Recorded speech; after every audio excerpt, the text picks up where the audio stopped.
요즘 AI가 정말 뜨겁죠? 한편에서는 엄청난 기회가 열릴 거라고 하고, 다른 한편에서는 우리 일자리를 다 빼앗아 갈 거라고도 하고요. 그런데 진짜 문제는 따로 있습니다. 이 거대한 변화의 물결을 건너가야 하는데, 정작 그 다리가 뚝 끊어져 있다는 거죠.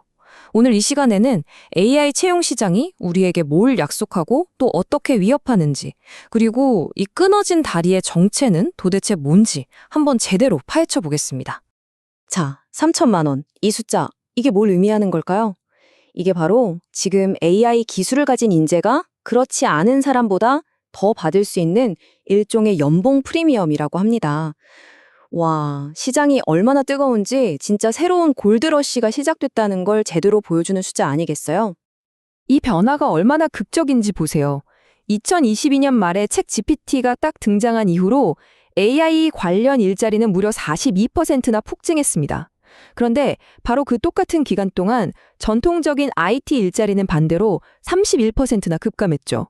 이건 뭐 시장의 판도가 완전히 뒤집히고 있다는 얘기입니다. 네, 그래서 우리 이야기의 첫 번째 막은 바로 이 흥미진진한 AI 골드러시에 대한 겁니다. AI가 완전히 새로운 경제 생태계를 만들고 있고 그 안에서 지금껏 보지 못했던 새로운 직업들이 막 생겨나고 있거든요. 뭐 데이터 사이언티스트, AI 제품 관리자, 심지어 AI 윤리 전문가까지. 불과 몇 년 전만 해도 정말 낯설었던 이런 직업들이 이젠 채용 시장의 한가운데를 차지하고 있습니다. 말 그대로 완전히 새로운 직업 생태계가 만들어지고 있는 거죠. 이 중에서도 특히 AI 윤리 전문가라는 직업, 이거 한번 주목해 볼 만해요. AI가 혹시나 잘못된 길로 빠지지 않도록 방향을 잡아주는, 그러니까 이 시대의 기술적 양심 같은 역할이랄까요? 기술도 알아야 하고 인문학적 소양도 있어야 하니까 시장에서도 그 가치를 높게 쳐주면서 기꺼이 높은 연봉을 주는 거고요. 그리고 이런 변화는 그냥 그럴 것이다 하는 예측이 아닙니다. 이미 현실이에요. LG전자나 SK이노베이션, 하나 같은 우리나라 대표 기업들은 벌써 AI를 활용해서 단순히 업무 효율을 높이는 수준을 넘어 사업의 본질을 혁신하고 있습니다. 데이터를 분석하고 보고서를 뚝딱 만들어내고 복잡한 규정 준수 문제까지 AI가 척척 해내고 있죠. 하지만 모든 이야기에는 빛과 그림자가 있는 법이죠. AI가 이렇게 새로운 기회의 문을 활짝 여는 바로 그 순간, 다른 한쪽에서는 기존의 수많은 일자리를 위협하는 또 다른 문이 삐걱거리며 닫히고 있습니다. 지금부터는 이 기술이 들이우는 어두운 그림자에 대해서 이야기해보죠. 자, 이제 좀 충격적인 숫자를 보여드릴게요. 43%.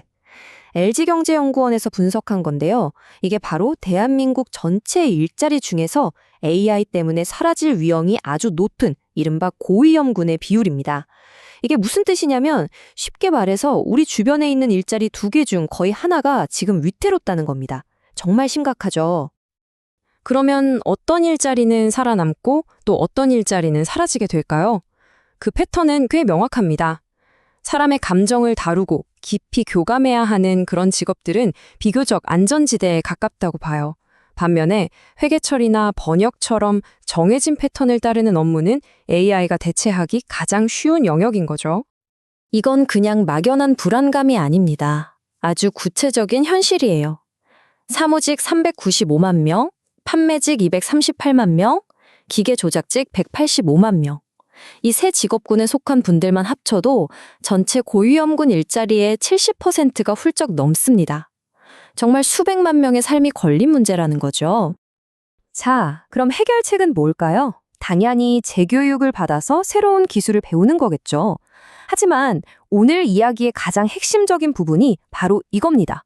AI 시대로 건너가기 위해 우리에게 꼭 필요한 이 재교육이라는 다리가 지금 완전히 끊어져 있다는 사실입니다. 이 한마디가 현재 재교육 시스템이 얼마나 실패했는지를 정말 아프게 보여주는 것 같아요.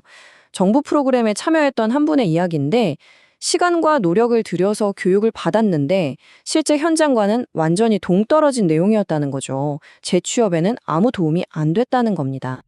근데 이게 그냥 이 한 사람만의 불운이 아니라는 게 더 큰 문제입니다. 아예 시스템이 잘못된 거예요.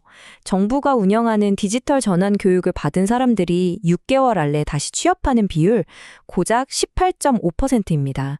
10명이 교육을 받으면 8명 이상이 일자리를 못 구한다는 정말 믿기 힘든 현실인 거죠. 아니, 왜 이런 결과가 나오는 걸까요? 그 구조를 들여다보면 답이 나옵니다. 교육기관들이 사람들을 취업시키는 것보다 그냥 수료만 시키면 돈을 버는 구조인 거예요. 그러다 보니 실제 현장에서 필요한 깊이 있는 기술 대신에 파워포인트 기초 같은 피상적인 교육만 반복하는 거죠. 결국 사람들의 커리어를 위한 교육이 아니라 보고서에 넣을 통계를 위한 교육이 되어버린 겁니다. 그렇다고 이게 아예 불가능한 일은 아닙니다. 다른 나라를 좀 볼까요? 독일 같은 경우는요, 아예 기업과 직접 연결해서 교육하고 훈련받는 동안 임금까지 지원해 줍니다. 결과가 어떨까요? 재취업률이 52.6%까지 올라갑니다. 우리나라의 18.5%와는 비교가 안 되죠. 제대로 설계만 하면 교육이 실제 고용으로 이어지는 게 충분히 가능하다는 증거입니다. 자, 이제 이야기의 마지막 장으로 한번 넘어가 보죠. 공공교육 시스템이 이렇게 제 역할을 못하고 있다면 우리는 도대체 어디서 해답을 찾아야 할까요? 기업들이 진짜 원하는 능력은 뭘까요? 그리고 이 끊어져 버린 다리를 고칠 책임은 과연 누구 일이 있는 걸까요?